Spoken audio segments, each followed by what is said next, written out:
নমস্কার বন্ধুরা, আজকে আমি বাড়িতে বানিয়েছি অড়হর ডাল। এই ডালটা কিভাবে করেছি সেটা তোমাদের বলে দিচ্ছি।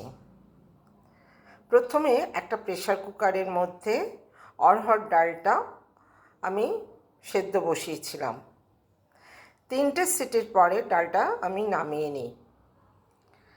তারপরে একটা কড়াইতে খানিকটা পরিমাণে সর্ষের তেল দিয়ে তেলটা যখন একটু গরম হয়ে যায় তখন আমি একে একে সমস্ত ফোড়নগুলো দিই।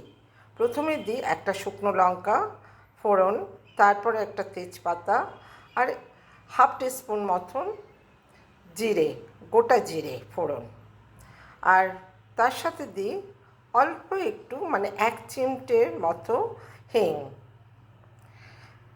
যখন ফোড়নটা একটু গরম হয়ে গেছে তারপরে আমি ডালটা সম্বার দিই।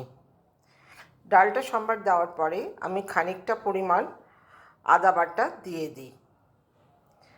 এরপরে দিই স্বাদ মতো নুন, স্বাদ মতো চিনি দিয়ে ভালো করে ডালটাকে একটু নাড়াচাড়া করে যখন ডালটা ভালো মতন ফুটে ওঠে তখন আমি নামানোর আগে 1 চামচ মতো ঘি দিয়ে দিই। তৈরি হয়ে গেল অড়হর ডাল। এই ডালটা তোমরা ভাতের সাথে, রুটির সাথে খেতে পারো, খুব ভালো লাগে খেতে। ওকে, টাটা।